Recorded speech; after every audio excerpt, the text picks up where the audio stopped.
The wonderful thing about this Nerval book is that it could have been written yesterday. What I love in Nerval is this sense of going elsewhere, going to another place, be it across the border, be it linguistically across the border, be it psychically, psychologically across the border. He's a border crosser and doesn't recognize these strictures that, stayed proper, healthy, I guess, quote-unquote, bourgeois life. We live by these strictures. He scares me, too. So, I mean, my interest in Nerval is I'm fascinated with Proust's take on Nerval as a poet of memory and of a poet of place and a poet of childhood. I love the surrealist version of Nerval, Van Gogh,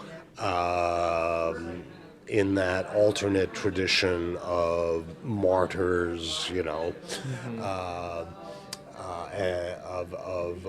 of society. But then this project is about, the more I worked on Nerval, I realized Nerval was actually a functioning man of letters who lived off his journalism, and in fact did not live off in this surrealist world of dream, and not necessarily even, a kind of a Proustian aesthete, but, a guy who is like many writers of the 19th century, eking out his existence through journalism. Here's a little detail. The frontispiece is from this book is about Nerval's wild goose chase after a book that he saw at the Frankfurt Book Fair, which existed, right? That he saw in the Frankfurt Book Fair in early 1850 while he was in Germany, where he was being honored as the translator of Faust.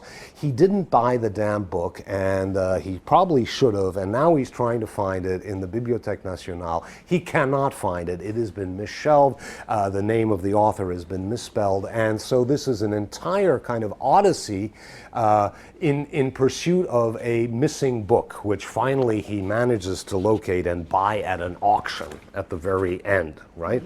And having bought it at an auction, he then donates it to the Bibliothèque Nationale that has, permanently misshelved it. The history of the Abbé de Buquois indeed exists. I shall locate it in due course. This is the book he's searching for. Still, I continue to be amazed that in a city such as Paris, a center of learning, whose public libraries house some 2 million volumes, it is proved impossible to lay my hands on a French book I happened to read in Frankfurt, but alas did not purchase. Books tend to be vanishing into thin air these days, given the liberal lending policies of libraries, and also given the gradual extinction of the tribe of art and book collectors ever since the Revolution. Benjamin. Whether by hook or by crook, all the bibliographical rarities are ending up in Holland, Germany, or Russia. It's too late in the season to set off on long journeys, so I shall simply limit my research to the 40-kilometer radius around Paris. I think this was a man of extreme sensibility, nervous sensibility as well, that perhaps bordered on what could be called madness, I guess, that was sometimes under the control and sometimes not under control. But he opens doors for us. Just that line, right. Dream is a second life. My thing about Nerval is to historicize him, and this is kind of a new historicist Nerval to recover the real political moment here in the Second Republic, of a Nerval, who was actually known as this performance artist in journalism. They thought of him as the French Sterne. So let me just read you one little passage. It's hard to kind of excerpt from this book. Actually, it's a passage about a snake oil salesman. It's pretty patent medicine, we're like in the American 19th century here, sort of. And you'll see he talks about a scene he once witnessed in a public square. This happens in Saint-Germain-l'Auxerrois, which is the little church just behind the Louvre. It's actually, this is right at the metro station of Louvre-Rivoli, because this is a very specific topographical. A snake oil salesman used to set up shop every day on the square of Saint-Germain-l'Auxerrois. I imagine this would be prohibited these days. Police state. First he would set up his table on a pair of sawhorses, then he would pull 3 birds out of a crate, taking great care to caress them gently, one after another with his hands, pretending to lull them to sleep.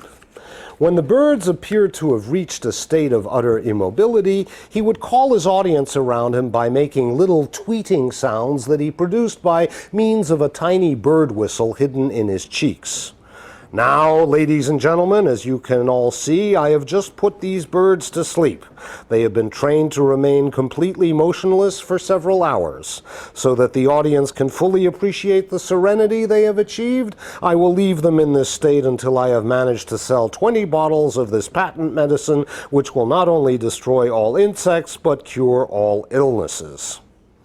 This patter, though familiar to most, nonetheless always impressed a certain number of gawkers. The sale of 20 vials at 50 centimes apiece was pretty much the maximum the quack could hope for. As a result, after a few vials had been sold, the crowd usually thinned out, and all that remained were the usual hangers-on, curious to see what might happen next, but worldly enough not to allow themselves to be separated from a half a franc.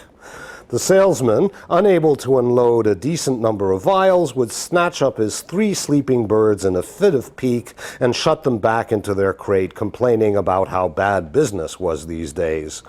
The people who had gathered around said, "They're not asleep, they're dead," or "They're just stuffed birds," or "He probably slipped them a potion." One day, the crowd was finally reduced to a single spectator, one of those Parisian street urchins who won't take no for an answer and always wants to get to the bottom of things. The birds were just being put back into their crate when some out-of-towners chanced by and bought up a far more than the requisite 20 vials. Since they had not heard the first portion of the patter, they left the scene without demanding to see the birds wake up again and go back to work in front of the public. But the urchin hadn't missed a trick. Having carefully counted up the number of bottles that had been sold, he sauntered up to the table and he said, "So what about the birds?" The salesman looked at him with a mixture of contempt and compassion, proceeded to close up the crate, and addressed the child with a well-known phrase in argot, which I won't quote here out of respect for the ladies, but which more or less meant, "Get a life." Richard, as a translator, has this incredible ability to move from the left-handed zone to the right-handed zone, and to situate these fleeting impressions or texts from elsewhere. P.S. Would you be afraid to insert the continuation of the tale of the great aunt of the Abbé de Puquois in tomorrow's installment? I've been informed, but given the present state of affairs, that this might be a dangerous course of action, and yet it's straight history. There we go. Just a little.